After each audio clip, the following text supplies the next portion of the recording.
Dobrý den. Sdílím příběh o tom, jak nejvíce nás dokážou zranit právě ti, kterým nejvíce důvěřujeme. A tohle je přesně ten příběh. Ve stínu svých 660 let, prožitých v malém, ale útulném domku na Maple Street v Lynchburgu, jsem já, Abigail Balthornová, poznala hořkou pravdu. Nejhlubší rány nám způsobují ti, které milujeme celým srdcem. Toto tiché městečko, kde každý zná každého, ale nikdo se neptá na to, co se děje za zavřenými dveřmi, bylo svědkem mého života plného skromných radostí a těžkých ztrát. Mezi upravenými trávníky a starosvětskými ploty se šeptanda šíří rychleji než lesní požár v suchém červenci. A přesto jsem si své tajemství uchovávala, schované za zdmi domu, který mi zanechal můj manžel Percy. Odejít z tohoto světa se mu podařilo před 5 lety, náhle, zasažen srdečním infarktem jako bleskem z čistého nebe. Ráno jsme ještě snídali a smáli se jeho zvyku nechávat drobky na ubruse, a večer jsem zůstala sama, ohlušena tichem, které se usadilo v našem domě jako těžký sníh. Percy byl pojišťovací agent. Jeho práce sice neslibovala bohatství, ale žili jsme skromně a důstojně. Já přivydělávala jako operátorka v call centru firmy, která vyráběla domácí spotřebiče. Po jeho smrti jsem narazila na tvrdou realitu. Percyho penze byla kvůli chybám v dokumentaci směšně nízká. Právník, kterého jsem oslovila, jen pokrčil rameny a suše poznamenal: paní Balthornová, bude jednodušší si vydělat, než se soudit s pojišťovnou, a tak jsem to udělala. V 61 letech mě, k mému vlastnímu překvapení, znovu přijali do téhož call centra na plný úvazek. Manažer se usmíval: Abigail, máte životní zkušenosti, umíte mluvit s lidmi, ale já věděla, jaká je skutečnost. Potřebovali někoho, kdo bude makat za pár šupů a nebude si stěžovat. Denně jsem poslouchala rozčilené zákazníky, jejichž toustovače se porouchaly po týdnu a mixéry jiskřily už při prvním zapojení. Omlouvala jsem se, vyplňovala nekonečné formuláře a propadala se do monotónnosti, která vysávala duši, ale přinášela pravidelný příjem. Po Percyho smrti jsem objevila dluhy, které po sobě zanechal, ne katastrofální, ale dost na to, aby se život změnil v boj. 2 roky jsem je splácela, odpírajíc si vše kromě základních potřeb. A když byl poslední věřitel vyplacen, složila jsem si přísahu: už nikdy nechci žít na dluh. Od toho dne jsem začala šetřit, každý cent, jako by to byl drahokam pro budoucnost. Žádné nové šaty, žádné restaurace, žádné dovolené, jen práce, dům a občasné čajové dýchánky s přítelkyněmi, kde jsme probírali seriály a stěžovali si na bolesti kloubů. Za 5 let jsem si našetřila $155,000, mou pýchu, moji finanční podušku, můj lístek do klidného stáří. Snila jsem, že mi tyto peníze umožní jednou přestat pracovat, možná se i přestěhovat do dobrého domova pro seniory, až přijde čas. Mám syna, Orvilla, 42letého muže, jehož život je věčným chaosem. Nikdy nebyl vzorným dítětem, učení mu nešlo, na vysokou školu se dostal jen díky mně a Percymu, ale po 2 letech ji opustil se slovy: je to ztráta času. Percy zuřil a já cítila, jak mi srdce puká zklamáním. Orville se živil náhodnými pracemi, taxikář, dělník, prodavač v obchůdku, nikde nevydržel déle než rok. Jsem kreativní duše, říkal, když jsme ho nabádali ke zodpovědnosti. Dnes pracuje jako obchodní zástupce, obchází domy a nabízí lidem čistící prostředky, které nikdy nepotřebovali. Říká tomu podnikání, já to vidím jako další způsob, jak utéct před odpovědností.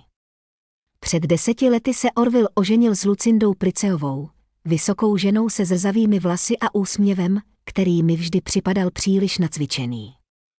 Pracovala jako servírka v kavárně, kde si Orville tehdy přivydělával jako barman. Nikdy jsem nevěřila jejímu způsobu mluvy, bylo v něm něco falešného, jako by hrála roli v divadle, které si nikdo neobjednal. Ale Orville byl okouzlený a já, i když se mi to nelíbilo, mlčela jsem. Mají 2 děti, 8letého Edhana a 6letou Rebeču. Roztomilé, hlučné děti, které vídám jen občas, o Vánocích nebo na Den díků vzdání, a někdy tehdy, když Orville a Lucinda potřebují peníze. Žijí nad své poměry, velký dům na hypotéku, 2 auta na leasing, značkové oblečení, dovolené, které si nemohou dovolit. A když se účty začnou hromadit, přijdou za mnou. Nejdřív jsem pomáhala, $500 tu, 1000 tam. Vrátíme ti to, mami, sliboval Orville a díval se mi přitom do očí. Věřila jsem mu, ale peníze se nikdy nevracely. Částky rostly, příběhy byly čím dál dramatičtější, protékající střecha, rozbité auto, zvláštní léčba pro Edhana. Před 2 lety jsem řekla ne. Orville žádal 5000 na opravu domu, ale já odmítla. Řekla jsem, za poslední roky jsem ti dala přes 20 000 a nevrátila se mi ani koruna, byl v šoku. Křičel, že je to pro jeho děti, moje vnoučata. Ale já zůstala pevná. Odešel s bouchnutím dveří a 3 měsíce jsme spolu nemluvili. Pak zavolal, jako by se nic nestalo, a pozval mě na Rebesin narozeninový den. Šla jsem, je to přece moje vnučka. Dělali jsme, jako by se nic nestalo, a nadále jsme se vídali jen při svátcích. Před týdnem se Orville dozvěděl o mých úsporách. Ležela jsem v nemocnici s pneumonií a potřebovala jsem zaplatit účty, které nehradila pojišťovna. Poprosila jsem ho, aby mi přinesl šekovou knížku, a on zřejmě neodolal a podíval se i na papíry na mém stole. Včera přišli s Lucindou ke mně. Vařila jsem večeři, kuře se zeleninou na způsob ragú, můj oblíbený recept, který vždy naplní dům teplou vůní domova. Zazvonil zvonek. Zaskočená jsem šla ke dveřím. Mami, můžeme dál? Orville stál na prahu s napjatým úsměvem, a za ním Lucinda, celá zářivá, až podezřele veselá. Pustila jsem je dovnitř, přemýšlejíc, jaká bouře se chystá. Odmítli čaj a usadili se v obývacím pokoji. Orville si mnul ruce a začal, mami, máme vážný problém. Potřebujeme si promluvit, sedla jsem si naproti a cítila, jak se mi napínají svaly na zádech. Intuice mi našeptávala, že z tohohle večera nic dobrého nevzejde. Víš, že my s Lucindou už dlouho sníme o vlastním domě, ne o pronájmu, ale o něčem skutečně našem, pokračoval. Přikývla jsem. Už 5 let si stěžovali na pronajímání a svévolného majitele. Našli jsme perfektní dům, 3patrový, se zahradou, v dobré čtvrti. Pro děti skvělá škola, každý by měl svůj pokoj a dokonce pokoj pro hosty, pro tebe, chápala jsem, kam tím míří, ale nechala ho domluvit. Potřebujeme zálohu, 150 000. Zůstala jsem stát jako opařená. Přesně tolik mám naspořeno. To nemohla být náhoda. Orville, odkud víš, kolik mám peněz, zeptala jsem se a podívala se mu přímo do očí. Zaváhal, ale rychle se vzpamatoval, viděl jsem výpis, když jsem bral šekovou knížku. Ale na tom nesejde, mami. Můžeš pomoci svým vnoučatům získat skutečný domov. To jsou všechny peníze, které mám, odpověděla jsem tiše. Všechno, co jsem léta šetřila, odpírajíc si každou radost. Ale ty je stejně neutrácíš, namítl. Jen tam leží na účtu. Lucinda se naklonila dopředu, s hraným vřelým pohledem, hlas se jí třásl falešným dojetím, jako by tuhle scénu předem zkoušela před zrcadlem. Pomysli na děti, Abigail. Pomysli na to, jak moc potřebují opravdový domov, kde budou vyrůstat v bezpečí a pohodlí. Podívala jsem se na ní a uvnitř mě začínala vařit směs podráždění a únavy. Pevným hlasem jsem odpověděla. Mají domov, byť pronajatý. A pokud vím, je naprosto obyvatelný. Lucindě zrudly tváře, Orville si všiml její výbuchu a jemně jí položil ruku na rameno, jako by se snažil udržet bouři, která visela ve vzduchu mého malého obýváku. Otočil se ke mně a promluvil s tou známou urputností v hlase, stejnou, jakou měl jako malý kluk, když žadonil o další bonbon. Mami, prosím, my tě o ty peníze nežádáme jen tak. Vrátíme je, možná ne hned, ale určitě. A ty budeš moct žít s námi v novém domě, bez starostí o účty nebo jídlo, to je přece výhodné, ušetříš. Podívala jsem se na svého syna a v tom okamžiku mi jeho obličej, tak důvěrně známý, s rysy popercím, připadal cizí. Kdy se naučil mluvit s tak nestydatou jistotou? S tím manipulativním tónem, který dokázal rozpustit moje námitky jako kostka cukru v horkém čaji. Orville, řekla jsem, snažíc se udržet klid v hlase, i když mi v hrudi bouřilo. Nemůžu ti ty peníze dát. Jsou to moje pojistka, můj štít proti nevyzpytatelné budoucnosti, proti nemocem, proti stáří, kdy se už o sebe nebudu umět postarat. Lucinda rozhodila ruce s tak teatrálním pohoršením, že mi bylo až trapně, její gesta byla až příliš sehraná, jako by hrála uraženou ctnost na jevišti. Takže odmítáš pomoci svému synovi. Svým vnoučatům, Abigail. Orville mi nenechal šanci odpovědět. Jeho pohled byl plný zklamání. Oči, které bývaly teplé, teď chladně obvinovaly. Já ti vždycky pomáhal, mami. Platím za dětské kroužky, kupuju jim oblečení, dárky na svátky, ale abys mi dala všechny svoje úspory. To nemůžu. Náhle vyskočil a jeho židle s tupou ranou spadla na dřevěnou podlahu. Jeho hlas se třásl vztekem. Skvělé, mami, prostě úžasné. Vybrala si z peníze místo rodiny. Doufám, že tě pěkně zahřejí ve stáří, až zůstaneš sama. Snažila jsem se ho uklidnit, i když mě srdce bolelo. Orville, nebuď takový. Ale neposlouchal. Jeho slova byla jako ostré střepy. Vždycky si byla taková, lakomá, myslela si jen na sebe. I táta si toho všiml, říkal ti Baro s její zatracenou šetrností. To byla lež a já to věděla. Percy, můj Percy, si mé šetrnosti vážil. Děkoval mi za ní, když nám právě tyto úspory pomáhaly přežít těžké časy. Nedokázala jsem to přejít a tiše, ale pevně jsem řekla. Tvůj otec by byl zklamaný, kdyby viděl, jak se teď chováš. Orville zrudl, tvář se mu skřivila vztekem. Nemluv o otci, ty si ho neznala tak jako já.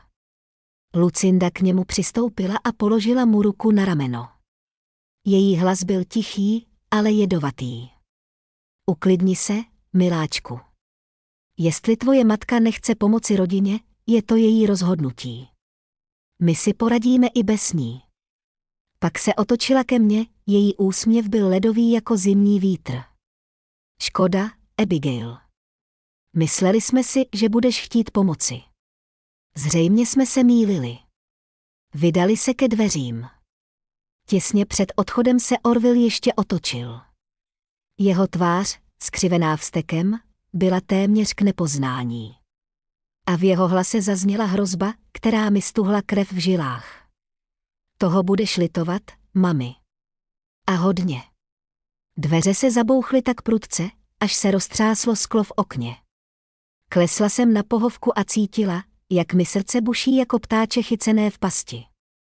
Poprvé v životě jsem se bála vlastního syna. Jeho slov, jeho pohledu, který sliboval něco temného. Po jejich odchodu jsem několik nocí nemohla spát. Orvillova slova mi zněla v uších jako ozvěna. Toho budeš litovat, mami. Znala jsem ho od plenek, znala jeho vznětlivost, ale v posledních letech se v něm objevila nová stránka, chladná, vypočítavá tvrdost, zvlášť když šlo o peníze. Pro jistotu jsem schovala $2000 v hotovosti do staré plechové dózy od sušenek, kterou jsem ukryla za ručníky v prádelníku. Ne, že bych se vážně bála krádeže, ale intuice mi šeptala, že opatrnost se vyplatí. Już uvíjek z bunjena, promrmljala jsem, hvala, a Orville me něžno pogurnul prema dnevnoj soby i dodal, odmori se, mi emo završiti s večerom. Sjela jsem u svoju omiljenou foteliu i gledala kroz prozor, kde je se Orville nagnulo prema Lucindy i tihojoj nešto govorio, dok je ona ozbylino klimala glavom. Večera je protekla u čudnoj, gotovo neprirodnoj atmosféry, Lucinda me ispitivala o poslu, zdravliu, kako provodím vrijeme, a Orville je pričao zabavne priče o dejeci, kao da se vijamo svaki dan. Musaka je byla ukusna, i jako preslana, a nakon večere Orville se ponudio oprati su, dok mi je Lucinda predložila masažu ramena. Što jsem pristojno odbyla, osjajuji kako mi od njihove prenaglašene brig počinje pulsirati glavobolja. Mama, razmišljali smo kako ti treba pomo u kuji, rekao je Orville brišuji posljední tanjur, Lucinda by mogla dolaziti nekoliko puta je jedno, kuhati, čistiti. Lucinda je dodala, i voljeli bismo te uzeti k sebi vikendom, de je eca jako pejt za bakom. Oprezno jsem odgovorila, to je lijepo, ali ja se dobro snalazim, vy imate dovolino briga. No Orville je bio uporan, ne, my inzistiramo. Otišli esu oko 9, objavši daje se preko sutra vratiti s dejekom, a ja jsem, zatvorivši vrata za nima, naslonila Lea na nich, pokušavaju ji schvatiti što se doga. Níhova iznenadná ljubaznost dejelovala je najskreno, a Orville nikat nije bio dobar glumak uvijek jsem znala katlaže. Celjedg dana Lucinda me nazvala na posao, i čím jsem čula jen preslatky glas kako pita trebali mi što iz supermarketa, osjetila jsem kako me pogledí kolega pro díru u Lea. Ne, hvala, snalazím se, odgovorila jsem, no ona je navalívala, možda melieko ili kruh. Byt úblizu tvojeku. Čvrsto jsem odbyla, a ona mi je poželjela lijep dan i poklopila. Na večer jsem na Triemu našla košaru s vojem i poruku, vitaminy za našu dragou mamu i svekrvu Orville i Lucinda. Bylo je to previše Lucinda me nikada nije tako zvala, i nedirnuvši voje, nazvala jsem svoju prijatelícu Doris dajoj ispričam o čudním doganima i potražím savět. Doris, moja odana prijatelíca, čí je glas za mene uvijek bio poput sidra u olujnom moru života, saslušala je moj zbrkani i zvěštaj o čudnom ponašanju Orvillea i Lucinde i duboko udahnuvši, rekla o ním čvrstým tonom koji je imala kad by osjetila prijetniju, oni definitivno nešto planiraju, Abigail. Možda te žele navesti da promijeniš myšljenje, da ti nametnu svoju volju. Sjedila jsem u svojoj staroj fotelii, stiskajuji telefon, osjajuji kako mi teje eskobasteže prsa, i promrmljala, neznám, Doris. Orville je můj jediný nasljedník, svešto imam jonako pripasti njemu, zašto by požurivali stvary. Doris je bez oklijevania odgovorila, možda že leda jem odmah prepišeš pod izlikom da se brinuti o tebi zvuči uvěrčivo, tvoja kua, i jako skromna. Nalazi se u dobroj četvrti i mogla by vrijediti 900 tiseua. Zamyslila jsem se, osjajuji kako se njezine riječi talo, že umení poput gustok taloga u starom čajníku, i premda je ideja byla logična, než to u cijeloj pričiny je mi imalo smysla, i zazivaju ji nejasan osjaj nelagode. Možda si upravu, Doris, ali sve mi je to jako čudno, rekla jsem, budi oprezna, zaključa sve papire, sakryj ich dobro. Slijedej njezin savět, i zvadila jsem malise v koji smo Persi i ja davno kupili za obitelisku ostavštinu i u njega pospremila sve važné dokumente vlastničky listku, bankovne i zvode, o poruku osjajují kako mi srdce brže kuca od pomysli da možda štitím vlastiti život.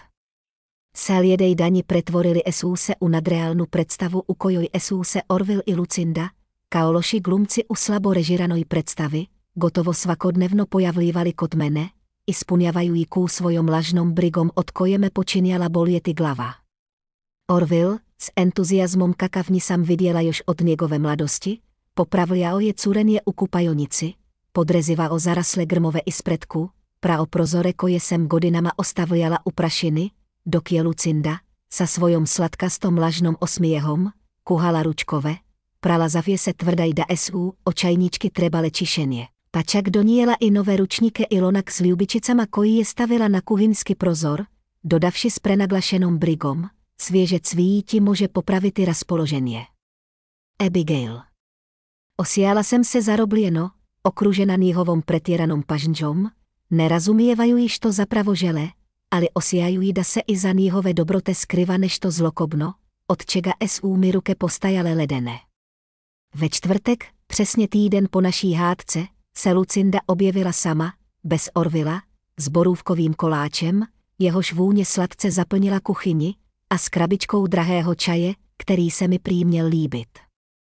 Všimla jsem si, že máš všechny hrníčky odštípnuté, Abigail, řekla, když se posadila ke stolu a začala nezávazně klábosit o sousedech, nové učitelce Rebeci, o cenách potravin.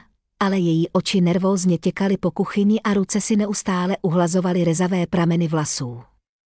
Což prozrazovalo skryté napětí. Když jí zazvonil telefon, omluvila se a odešla do obýváku. A já, ač nerada překračuju své zásady, tiše přistoupila ke dveřím a zaposlouchala se.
Ne, nic netuší, šeptala Lucinda se sníženým hlasem.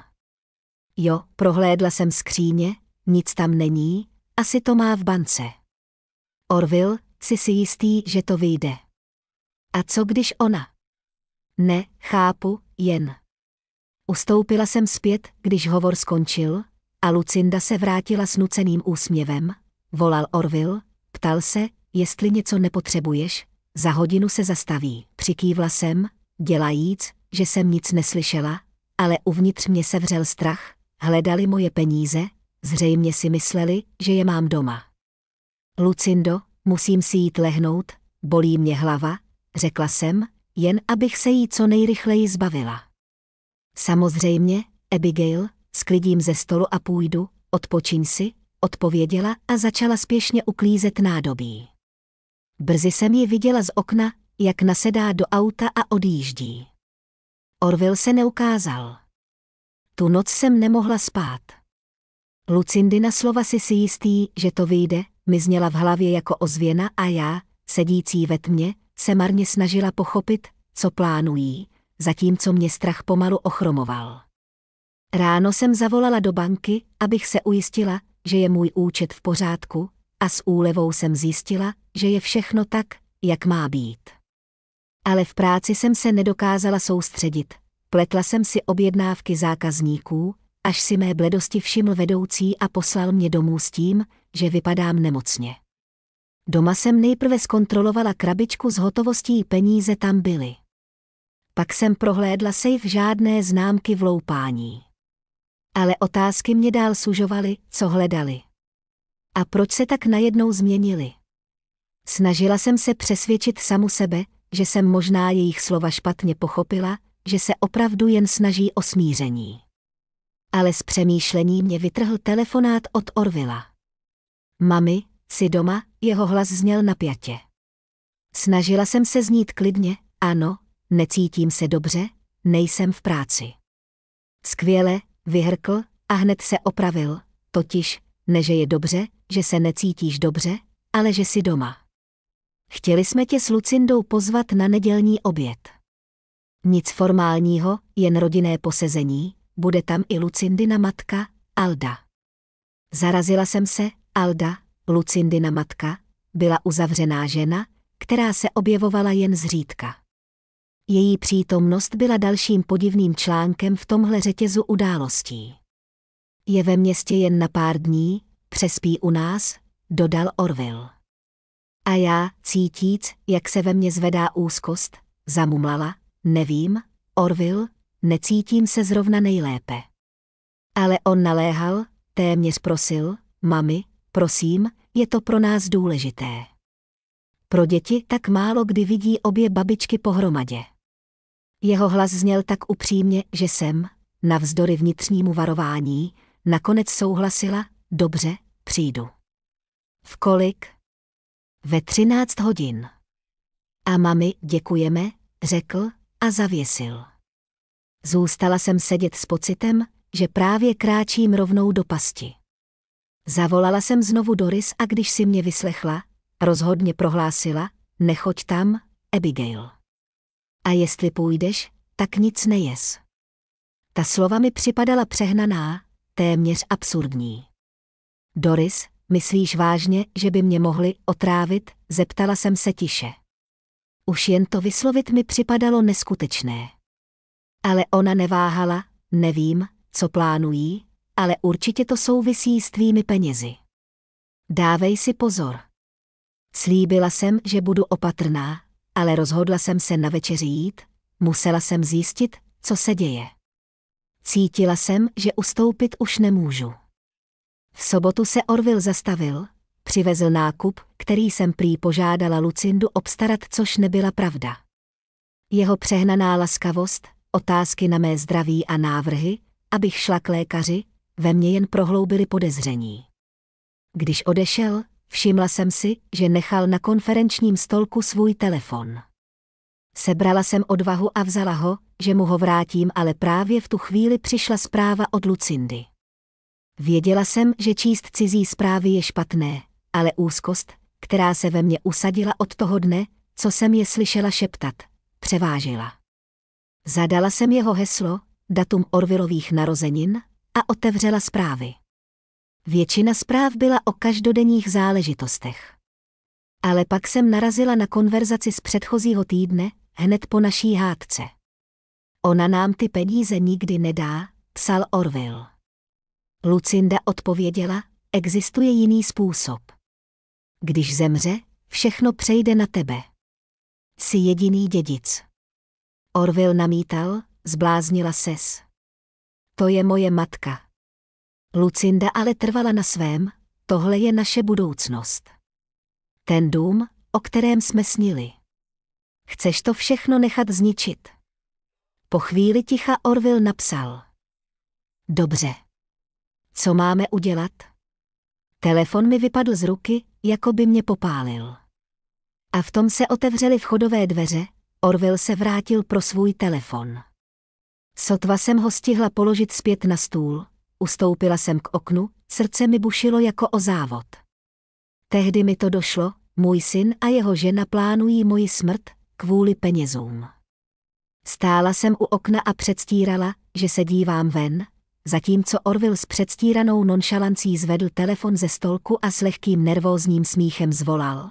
Tady je, už jsem se málem lekl, myslel jsem, že jsem ho ztratil. Už jsem ti chtěl volat, mami, abych ti řekl, že jsem ho tady zapomněl. Můj hlas, v němž se ozvalo napětí, zněl ostřeji, než jsem zamýšlela, ano, zrovna jsem ti chtěla volat. Ale Orwell si, zdá se, nevšiml falešného tónu v mém hlase, jen se usmál, jako by bylo všechno v pořádku, a s krátkým uvidíme se zítra odešel, nechávaje mě o samotě v tichu obývacího pokoje, kde se mi třásly ruce tak silně, že jsem sotva udržela šálek s vychladlým čajem. Myšlenka, že můj vlastní syn, moje krev a tělo, plánuje moji smrt kvůli penězům, mi připadala jako noční můra, ze které se nelze probudit. Klesla jsem na židli a cítila, jak se realita hroutí pod tíhou té pravdy, jako starý most pod náporem rozbouřené řeky. Jít na policii by byl logický krok, ale co bych jim řekla? Že jsem zaslechla rozhovor s Lucindou a přečetla jejich zprávy, kde diskutovali o mé smrti. Vysloveno nahlas by to znělo jako blábol paranoidní stařenky, a když jsem si představila skeptické pohledy policistů, bylo mi jasné, že bez důkazů mě nikdo nebude brát vážně. Odmítnout večeři, vzít si nemocenskou, odjet z města, to by byly jen dočasné kroky, odklad nevyhnutelného. Protože pokud se Orville a Lucinda skutečně rozhodli, nezastaví se, dokud nedosáhnou svého. Ne, musela jsem jít. Musela jsem zjistit, co přesně chystají, a získat důkazy, abych se mohla bránit. Tato myšlenka, chladná a jasná jako zimní ráno, mi dodala odhodlání, jaké jsem už dlouho necítila. Zavolala jsem Doris a s maximálním klidem jí řekla vše, o zprávách, o svých obavách, o plánu jít na večeři. Slyšela jsem úzkost v jejím hlase, když mi nabídla, že půjde se mnou, ale odmítla jsem, nechtěla jsem ji vystavit nebezpečí. Trvala jsem jen na tom, aby zůstala na příjmu. Dohodli jsme se, že jí budu každou hodinu psát, a kdyby zprávy ustaly, zavolá policii. Tenhle plán, ač křehký, mi dal alespoň pocit kontroly v situaci, která mi prokluzovala mezi prsty. Zbytek dne jsem strávila promýšlením každého detailu. Rozhodla jsem se, že nebudu jíst ani pít nic, co mi v Orvillově domě nabídnou, vymluvím se na přísnou dietu, kterou mi údajně předepsal lékař kvůli žaludečním potížím. Abych se pojistila ještě víc, natočila jsem na starou digitální kameru video, ve kterém jsem podrobně popsala svá podezření a zopakovala obsah konverzace, kterou jsem náhodou přečetla. To video i s kamerou jsem zapečetila v obálce a uložila do bankovní schránky, s vědomím, že pokud se mi něco stane, Doris bude vědět, kde důkazy hledat. Noc byla plná neklidného polospánku, kdy každý šramot za oknem zněl jako kroky nezvaného hosta. Budila jsem se při sebemenším zvuku, s pocitem, že strach číhá ve tmě jako dravec, zatímco rozum mi tvrdil, že je to jen paranoja, ale instinkt křičel, že hrozí nebezpečí.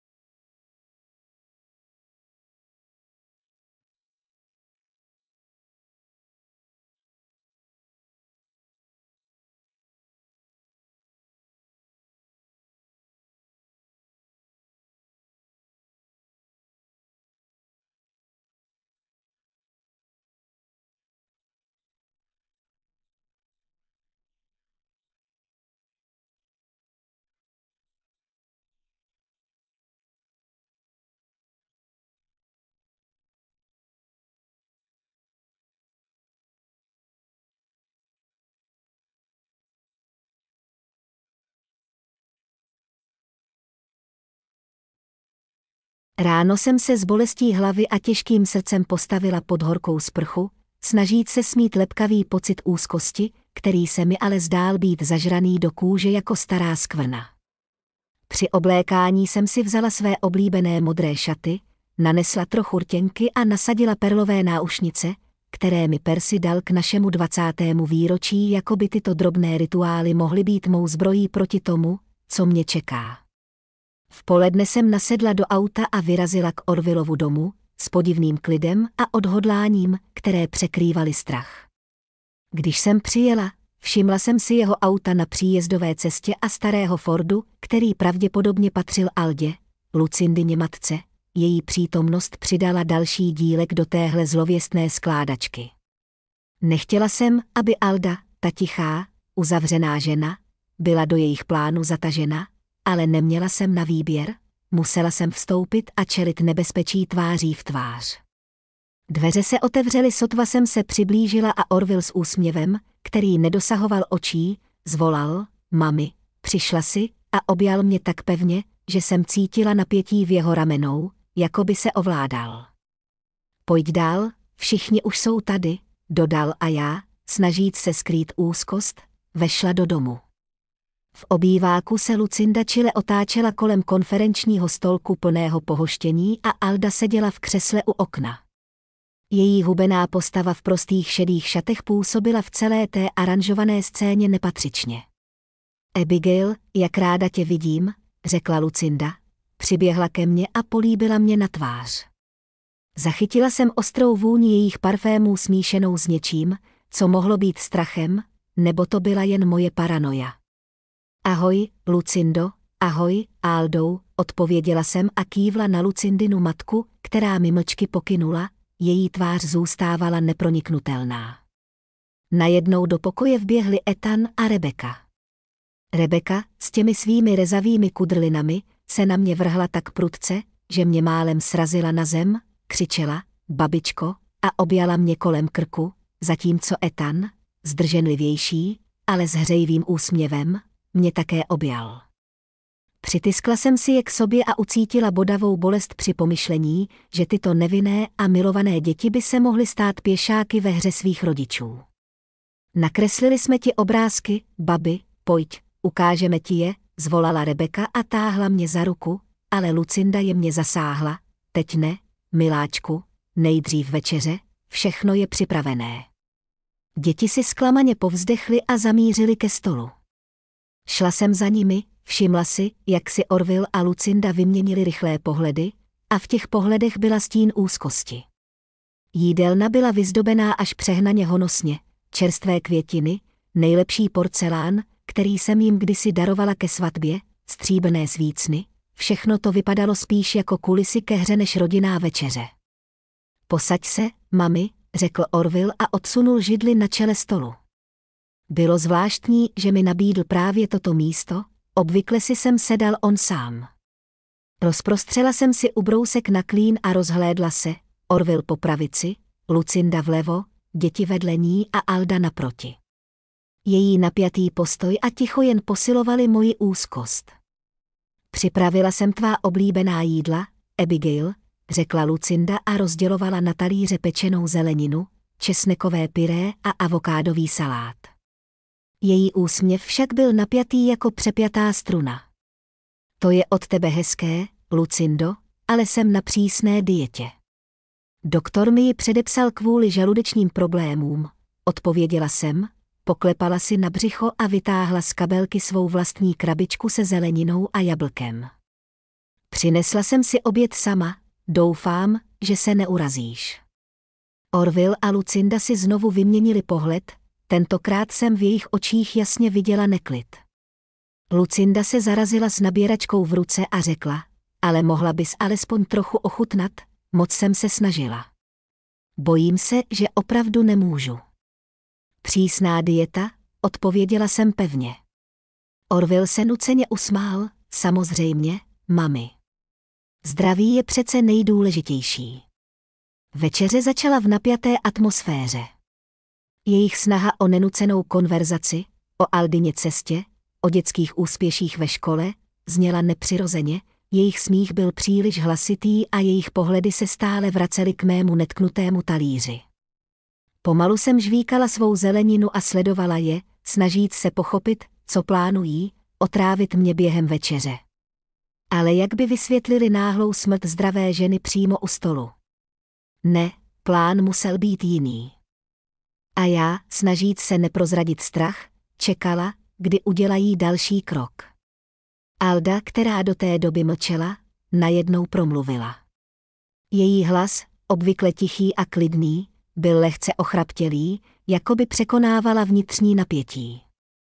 Abigail, Lucinda říkala, že stále pracuješ v call centru. Je to pravda. Přikývla jsem a snažila se udržet klidný tón, přestože každý pohled u toho stolu mi připadal jako součást pečlivě připravené hry. Ano, 3 dny v týdnu. Na plný úvazek už nemám energii, ale práce mi dává smysl, kontakt s lidmi a nějaký ten příjem navíc se taky hodí. Orville mě přerušil s nádechem sarkasmu, který se ani nesnažil skrývat. Nechápu, proč vlastně ještě pracuješ, mami. Máš přece úspory, důchod, já bych si v tvém věku už užíval. Jeho slova byla ostrá jako břitva a já, snažíc se zůstat klidná, odpověděla. Mám tu práci ráda, Orville. Drží mě v kondici. A co se týče úspor, ty jsou moje pojistka. Víš sám, jak nepředvídatelný život umí být. Lucinda, jako by vycítila, že se konverzace ubírá nebezpečným směrem, položila Orvilleovi ruku na rameno. Její gesto bylo jemné, ale pevné. Orville, teď ne. Dohodli jsme se přece. Jakmile jsem to zaslechla, podívala jsem se na ně přímo. Uvnitř mě narůstalo chladné odhodlání. Na čem jste se dohodli? Lucinda zaváhala, její pohled na okamžik sklouzl stranou, než odpověděla s nucenou lehkostí. Na ničem zvláštním, Abigail. Jen jsme se domluvili, že se o penězích u večeře mluvit nebude. Orville její slova podpořil s přehrávaným klidem. Respektujeme tvé rozhodnutí, mami. Jsou to tvoje peníze, ty rozhoduješ. Alda, která celou dobu mlčky seděla naproti, najednou zvedla pohled. Její oči se zúžily a pohlédla z Orvilla na mě. Jaké peníze? O čem to mluvíte?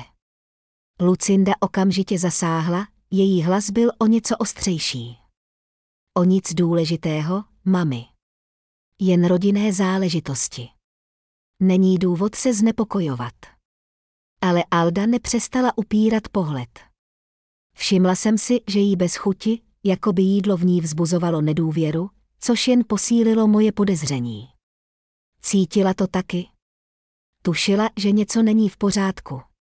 V tu chvíli Ethan, přerušiv trapné ticho, se najednou s dětskou bezelstností zeptal: babičko, máš ráda draky? Usmála jsem se, vděčná za změnu tématu, a odpověděla jsem, snažíc se do hlasu vložit veškeré teplo, které jsem ještě dokázala shromáždit. Samozřejmě, že mám, hlavně ty hodné, co chrání lidi, ne ty, co je spalují ohněm. Ethan se zamračil a vážně, jak to umí jen 8letí chlapci, namítl, hodní draci neexistují, všichni jsou zlí a chrlí oheň. Rebecca nesouhlasila, vyskočila ze židle. A její kudliny poskočily, to není pravda. Jsou i hodní, jako v tom animáku o dívce a drakovi. Jejich vášnivá dětská hádka trochu uvolnila napjatou atmosféru, a když jsem se podívala na Aldu, všimla jsem si, že se na mě dívá s nečitelným výrazem, jako by se snažila rozluštit mé myšlenky. Večeře pokračovala, Lucinda pobíhala a nosila jídlo, Orville naléval víno všem kromě mě, protože jsem odmítla s odkazem na léky, které se prý nesmějí kombinovat s alkoholem, a děti, které rychle dojedly, odběhli do obýváku sledovat pohádky, zanechávajíce nás v ještě napjatějším tichu. A co dezert? Navrhla Lucinda, jejímž hlasem zazněla až přílišná veselost, když vstala, aby přinesla čokoládový dort, který prý upekla speciálně pro tuto večeři. Zavrtěla jsem hlavou a snažila se zachovat zdvořilost. Děkuji, Lucindo, ale sladké nesmím. Dieta, víš, Orville neudržel podráždění a vyhrkl: mami, to už je směšné, jaká dieta v tvém věku? Cítila jsem, jak mě jeho slova bodla, ale s jemným úsměvem, abych skryla urážku, jsem odpověděla: v mém věku je třeba dbát na zdraví obzvlášť pečlivě. Ale vy si dejte, nedělejte si o mě starosti. Lucinda se vrátila s dortem, nakrájela ho na úhledné kousky a já si všimla, že i Alda dezert odmítla s odkazem na cukrovku, což ve mně vyvolalo ještě více otázek. Začíná taky něco tušit. Po dezertu Orville navrhl přesun do obývacího pokoje. Dáme si kávu, podíváme se na fotky z naší poslední dovolené. Byly tam nádherné výhledy na jezero.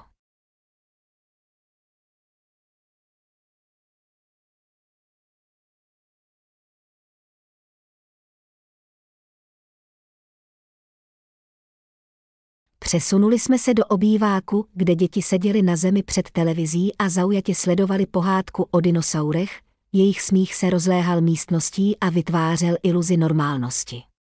Alda se usadila do křesla, já na pohovku a Orville si sedl vedle mě, až příliš blízko, jako by mě nechtěl pustit z dohledu, a to dusivé vědomí, že se mě snaží mít pod kontrolou, rozbušilo mé srdce. Uvařím kávu, řekla Lucinda a zamířila do kuchyně, a Alda, k mému překvapení, se okamžitě zvedla, pomohu ti, pronesla a pohlédla na dceru pohledem, který Lucinda přijala s očividnou nevolí. Zůstala jsem s Orvillem sama, nepočítaje děti, které byly ponořené do pohádky, a rozhodla jsem se riskovat. Stišila jsem hlas a zeptala se: Orville, co se děje?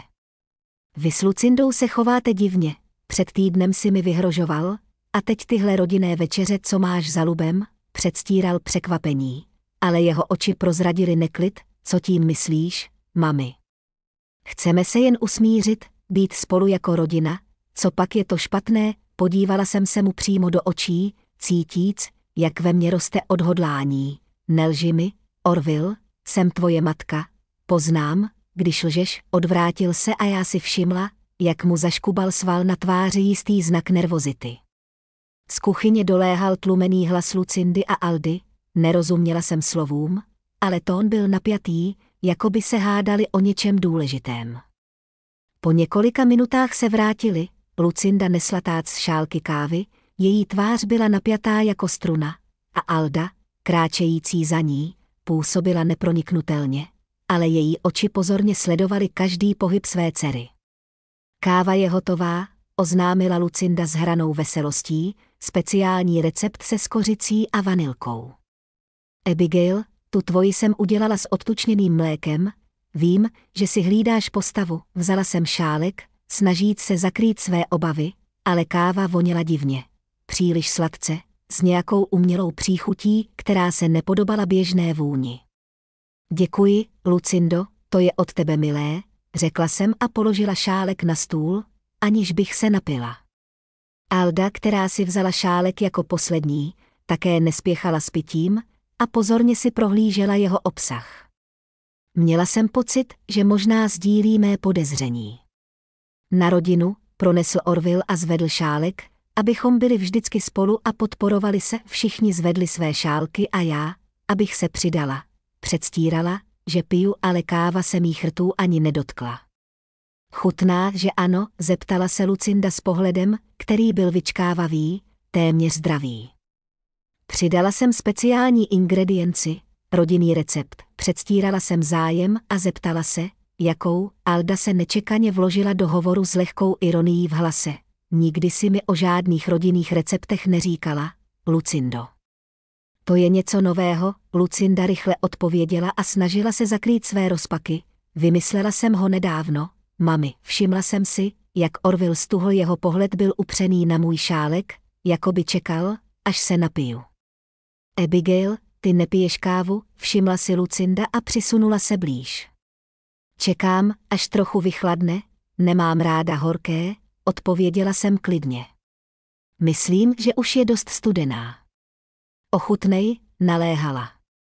Přiložila jsem šálek ke rtům a znovu jen předstírala, že piju, velmi chutné, netradiční. Lucinda se spokojeně uvolnila a Orville se opřel dozadu na pohovce, očividně uklidněn. V tu chvíli se děti zasmály něčemu v pohádce a já, využívajíc jejich rozptýlení, jsem rychlým pohybem vyměnila svůj šálek za šálek Aldy, doufajíc, že si toho nikdo nevšiml. Tuhle pohádku by mohli sledovat do nekonečna. Vrátila se Lucinda k hovoru a já, držíc Aldin šálek, předstírala, že si znovu upijím, a odpověděla, děti mají rády opakování. Dává jim to pocit jistoty. Orville začal ukazovat fotografie z jejich výletu k jezeru a já jsem se snažila působit zaujatě, kladla otázky, ale celou dobu jsem cítila Lucindin pohled, plný napětí a očekávání, jako by čekala, až zvláštní ingredience začne účinkovat. Alda si přiložila šálek ke rtům, ten, který jsem jí podsunula, a udělala malý doušek. Její tvář, obvykle nečitelná, mírně škubla, když tiše a s lehkým znepokojením řekla, opravdu zvláštní chuť, Lucindo. Co si do toho dala? Lucinda se rozpačitě usmála a její oči na okamžik střelily k Orvillovi. Odpověděla s nucenou lehkostí, která ale neukryla napětí, tajemství, mami. Starý rodinný recept. Nic zvláštního, Alda položila šálek na stůl. Jakoby o něj ztratila zájem a podívala se na dceru s mírným překvapením. Její hlas byl o poznání ostřejší, jsem překvapená, Lucindo.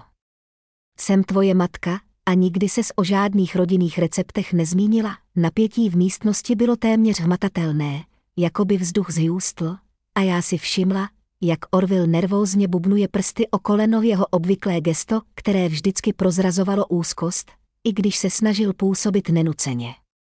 Uteklo asi 20 minut, naplněných nuceným povídáním o počasí, dětech, škole a krásách jezera, kde Orville s Lucindou strávili dovolenou.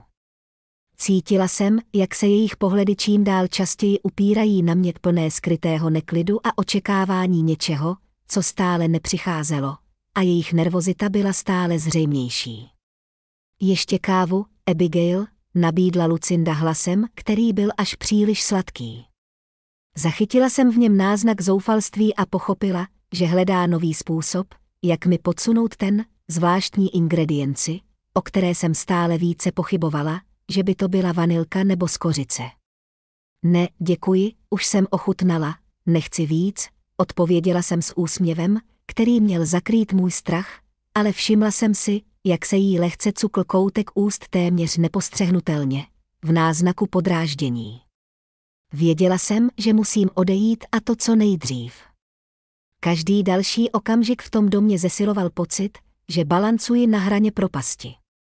Zvedla jsem se z pohovky a klidným hlasem řekla, děkuji za skvělou večeři, ale už musím jít, mám ještě nějaké povinnosti. Orville vyskočil za mnou, jeho tvář byla směsicí překvapení a neklidu, snažil se mě zastavit, už. Mami, je ještě brzy. Zůstaň, podíváme se na další fotky, zahrajeme si s dětmi. Jeho naléhavost, téměř prosebná, mě jen utvrdila v podezření a s pevností jsem odpověděla, zatímco jsem si brala kabelku, s Bohem, Orville, děkuji za pozvání, objala jsem ho a cítila, jak jeho tělo stuhlo. Oplatil obětí chladně, jako by plnil povinnost, neprojevoval lásku. Rozloučila jsem se s dětmi, které se na mě s jásotem vrhly, a podala ruku Aldě, jejíž výraz byl směsicí obav a zmatku. Vyšla jsem z domu, naposledy jsem se ohlédla, stála ve dveřích obýváku a v duchu jsem jí popřála, aby byla v pořádku.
Když jsem nasedla do auta a odjela, cítila jsem, jak napětí, které svíralo mé tělo, pomalu ustupuje.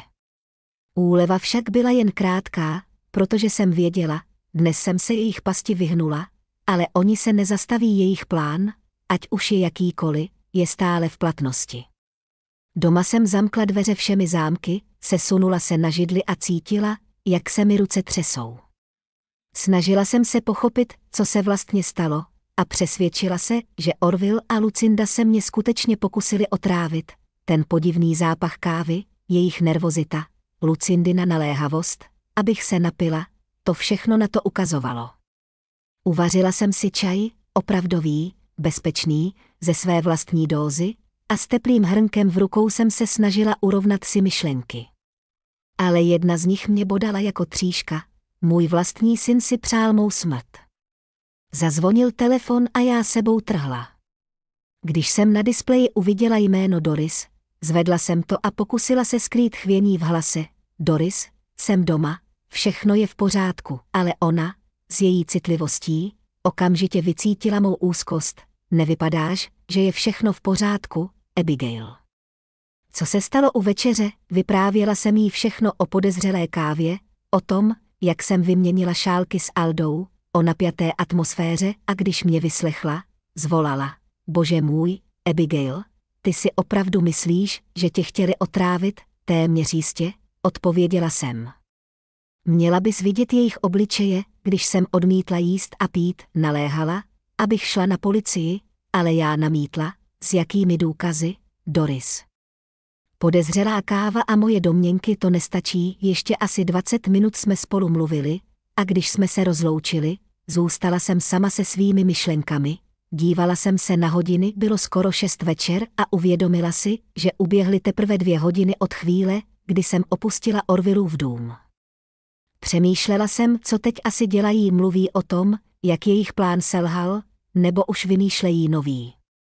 Náhlé zazvonění telefonu znovu přerušilo ticho.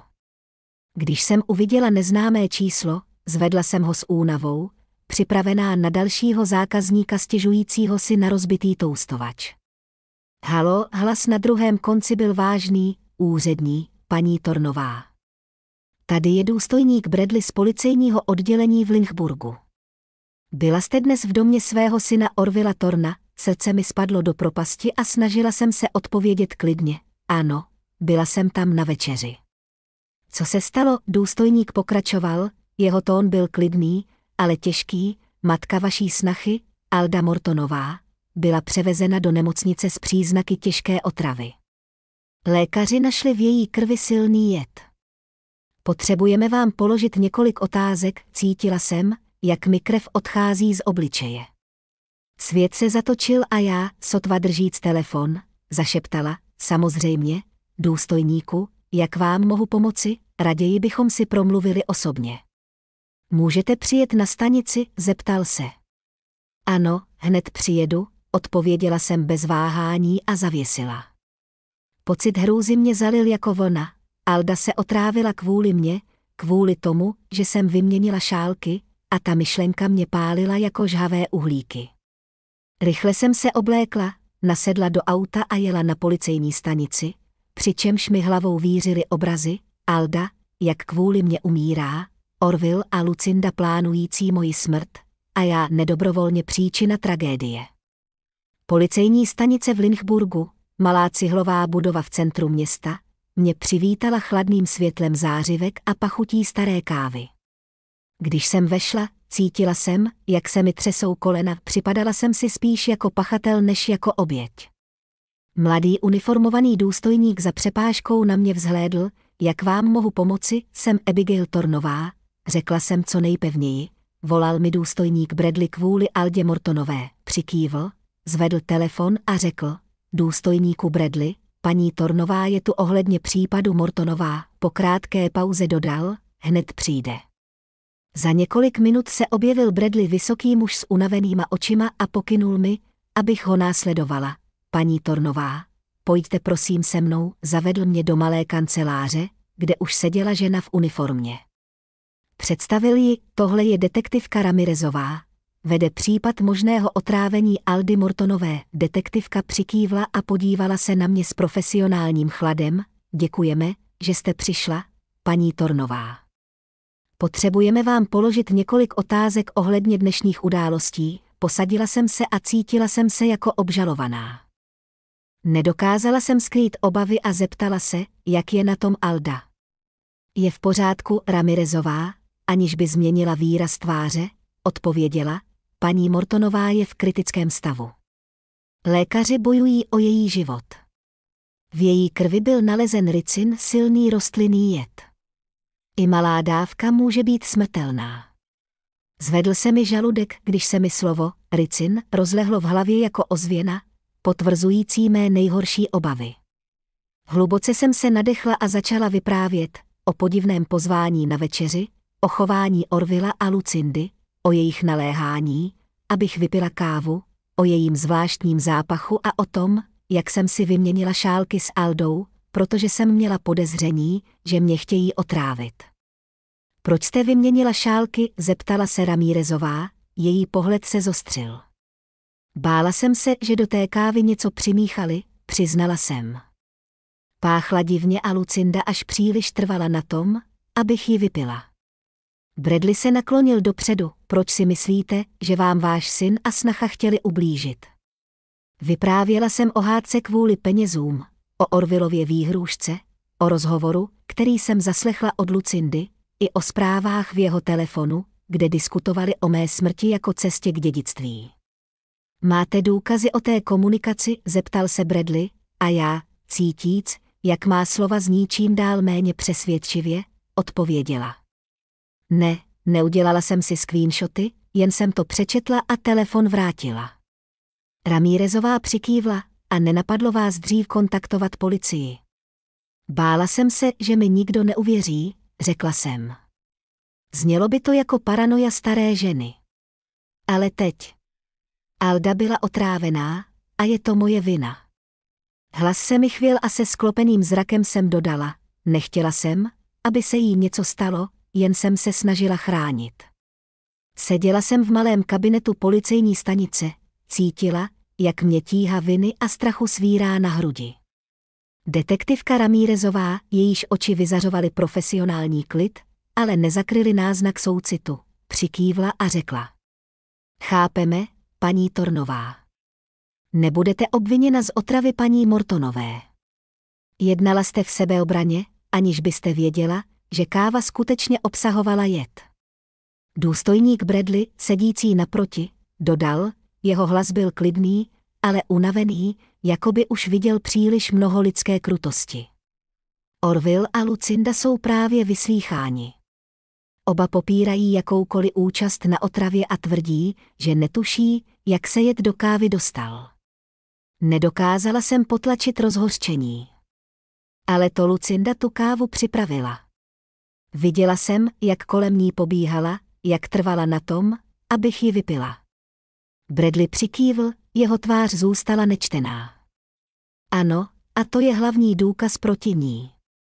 Ale bez přiznání nebo dalších důkazů může být případ složitý. Náhle mě jako blesk zasáhla myšlenka na mé vnoučata, Edhana a Rebeču, a s rozechvělým hlasem jsem se zeptala. A co děti? Co s nimi bude?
Ramírezová změkčila tón.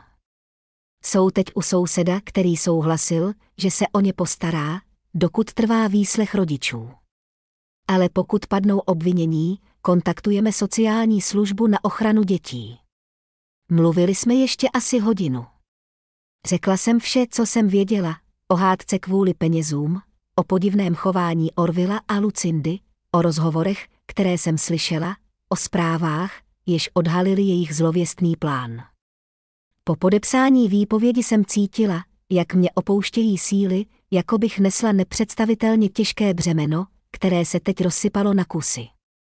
Detektivové mi slíbili, že mě budou informovat o průběhu vyšetřování a doporučili mi být opatrná, varovali mě, že pokud Orville a Lucinda skutečně plánovali mou smrt, mohli by se o to pokusit znovu. Tato myšlenka mě zasáhla jako ledový vítr.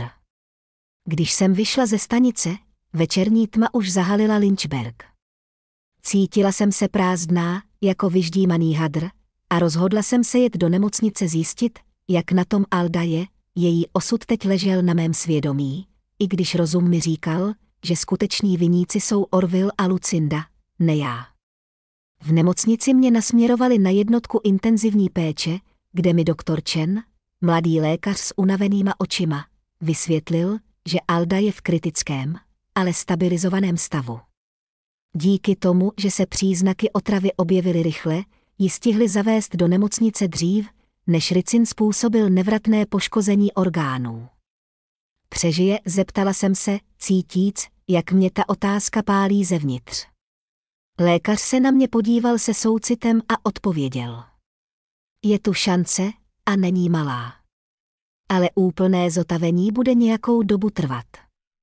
Požádala jsem, zda ji mohu vidět, ale on zavrtěl hlavou a řekl, že Alda je v bezvědomí a návštěvy budou možné až zítra, pokud se její stav zlepší.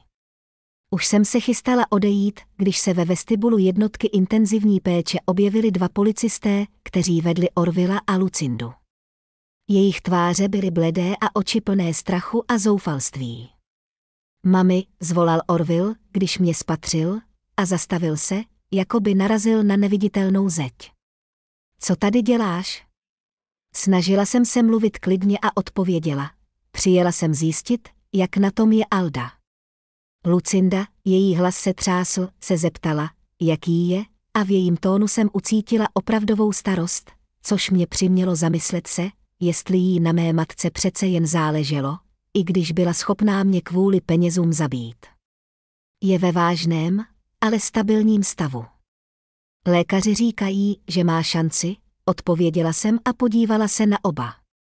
Nedokázala jsem se ovládnout a tiše se zeptala.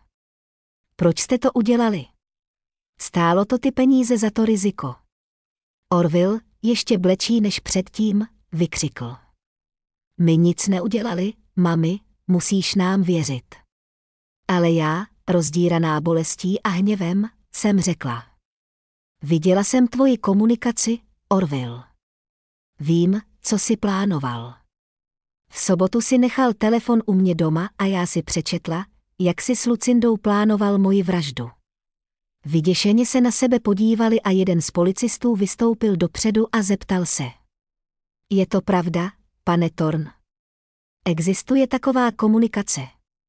Orville otevřel ústa, ale slova mu uvízla v krku, zatímco Lucinda si zakryla obličej rukama a propukla v pláč. Její ramena se otřásala, jako by prožívala nesnesitelnou bolest. Já si na takovou zprávu nevzpomínám, vypravil ze sebe Orville, ale jeho hlas se chvěl a prozrazoval lež. Nelži, Orville, řekla jsem. Četla jsem, jak Lucinda navrhla zbavit se mě kvůli dědictví a jak si souhlasil. Druhý policista si vytáhl zápisník. Paní Thorneová, jste ochotná podat oficiální výpověď o té komunikaci? Ano, už jsem o tom mluvila s detektivy na stanici, odpověděla jsem. V tom Lucinda náhle zvedla hlavu a vykřikla. Ne. Přiznávám se, byla jsem to já. Otrávila jsem kávu, chtěla jsem se zbavit Abigail, abych získala její peníze. Ticho, které po jejich slovech nastalo, bylo ohlušující. Všichni, včetně policistů, zůstali stát a zírali na Lucindu, která se sesula k zemi a usedavě plakala. Jsme zadlužení, vyhrožovali nám, neviděla jsem jinou cestu. Orville se ji snažil zastavit a křičel. Lucindo, přestaň. Ale ona ho neposlouchala a pokračovala. Orville to věděl, pomáhal mi, naplánovali jsme to spolu. Orville sklonil hlavu, jako by z něj vyprchaly všechny síly, a zamumlal. Lucindo, dost. Bylo jasné, že se vzdal. Policisté je rychle od sebe oddělili. Přečetli jim jejich práva a odvedli je, zatímco Lucinda stále plakala a přiznávala se. Zůstala jsem sama na chodbě. Klesla jsem na židli a cítila, jak mi po tvářích stékají slzy. Můj syn a jeho žena se právě přiznali k pokusu o moji vraždu. Jeden z policistů se vrátil ke mně a řekl. Paní Torneová, potřebujeme, abyste se dostavila na stanici k dalšímu výslechu. Ale nejdřív nám řekněte, kdo se postará o děti pana a paní Torneových. Otřela jsem si slzy a odpověděla. Postarám se o ně já. Jsem jejich babička. Nemůžou za činy svých rodičů. Policista přikývl. Dobře, informujeme o vašem rozhodnutí sociální službu. Na stanici jsem podala další výpověď o komunikaci, podepsala dokumenty a bylo mi sděleno, že Orville a Lucinda byli obviněni z pokusu o vraždu. Hrozí jim dlouhé roky ve vězení. Když jsem se pozdě večer vrátila domů, cítila jsem se vyčerpaná, jako vyprahlá poušť. Svalila jsem se na židli a poprvé za celý den jsem se rozplakala naplno. Plakala jsem kvůli své rodině, kterou roztrhlo zrady, kvůli synovi, kterého peníze proměnili v monstrum, kvůli vnoučatům, kterým budou chybět rodiče, a kvůli sobě, staré ženě, jejíž úspory se staly příčinou takové tragédie. Telefonní hovor přerušil mé vzlikání. Když jsem na displeji uviděla jméno Doris, zvedla jsem to a utřela si slzy. Doris, je to pravda. Byli zatčeni. Když uslyšela můj hlas, vykřikla. Bože, Abigail, co se stalo? Všechno jsem jí pověděla, o kávě, o výměně šálků, o Lucindině přiznání, o zatčení. Otřeseně se mě zeptala. Jsi v pořádku? Nevím, Doris. Všechno je tak zmatené. Ztratila jsem syna, snachu, Alda je v nemocnici a děti budou brzy se mnou. Pevně řekla. Přijdu za tebou. Neměla bys být sama. A já, vděčná za její podporu, odpověděla. Děkuju. Jsi opravdová přítelkyně. Když jsme se rozloučili, zůstala jsem znovu sama se svými myšlenkami, na soud, na děti, na to, jak žít s vědomím, že můj vlastní syn mě chtěl zabít. Ráno volali z nemocnice a doktor Chen oznámil, že se Alda probrala a